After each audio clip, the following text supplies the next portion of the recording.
নমস্কার, আশা করছি সবাই খুব ভালো আছেন।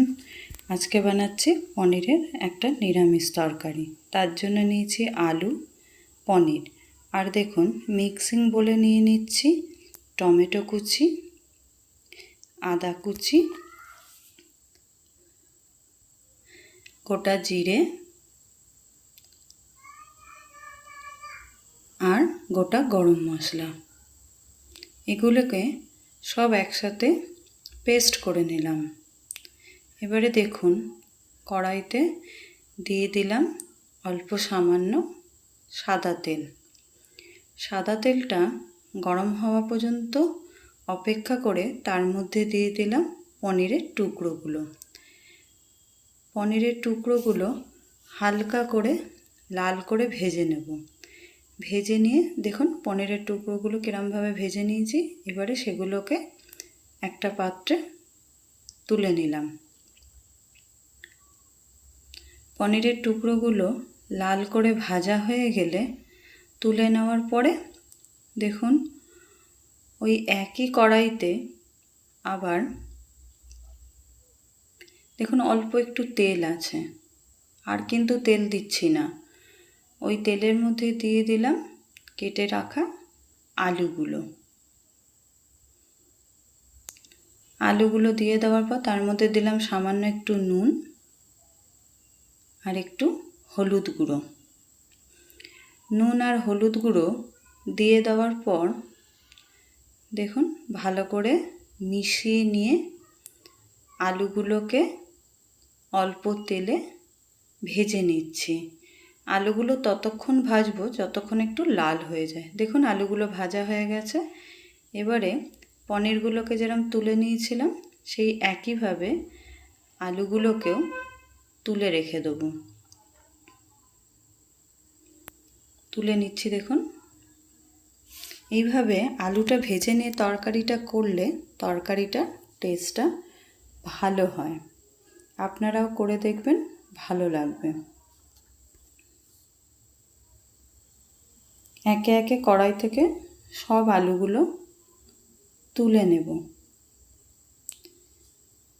এবারে দেখুন ওই কড়াইতেই দিয়ে দিলাম অল্প সামান্য একটু সাদা তেল। সাদা তেলটা দেওয়ার পরে দেখুন গ্যাসের ফ্লেমটাকে আমি একটু বাড়িয়ে দিলাম। বাড়িয়ে দিয়ে তেলটা একটু গরম হলে তার মধ্যে দিলাম তেজপাতা আর দিলাম গোটা জিরে। তেজপাতা আর গোটা জিরেটা দেওয়ার পর একটু লাল হলেই তার মধ্যে বেটে রাখা মশলাটা দিয়ে দিলাম। মশলাটা দিয়ে তার মধ্যে দেখুন দিয়ে দিচ্ছি পরিমাণ মতো নুন, হলুদের গুঁড়ো, লঙ্কার গুঁড়ো আর কাশ্মীরি লঙ্কার গুঁড়ো। সব মশলাগুলো একসাথে দিয়ে দেখুন মশলাটাকে ভালো করে কষিয়ে নেব। মশলাটা আমার ভালো করে কষে গেলে দেখুন মশলাটাকে ভালো করে কষিয়ে নিচ্ছি। মশলাটা ভালো করে কষিয়ে নিয়ে দেখুন তেল ছেড়ে আসবে। মশলাটা থেকে যখন একদম তেল ছেড়ে আসবে, মশলাটা শুকনো শুকনো হয়ে যাবে, দেখুন একদম তেল ছেড়ে এসেছে, তখন তার মধ্যে দিয়ে দেব অল্প সামান্য একটু জল। দিয়ে মশলাটাকে আবার একটু নাড়াচাড়া করে নিলাম। একটু নাড়াচাড়া করে নেওয়ার পরে ওই মশলার মধ্যে দেখুন দিয়ে দিচ্ছি ভেজে রাখা আলুগুলো।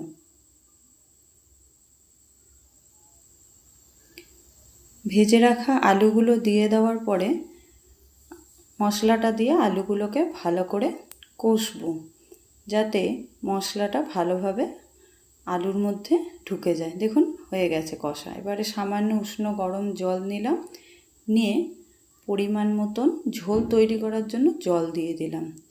এবারে জলটা দিয়ে সামান্য নাড়াচাড়া করে নেব, নিয়ে গ্যাসের ফ্লেমটা কমিয়ে দেবো, দিয়ে ঝোলটাকে ফুটতে দেবো যতক্ষণ না আলু সিদ্ধ হয়। হয়ে গেছে আমার আলু সিদ্ধ। দেখুন পনিরের টুকরোগুলো দিয়ে দিলাম, দিয়ে নাড়াচাড়া করে নেব।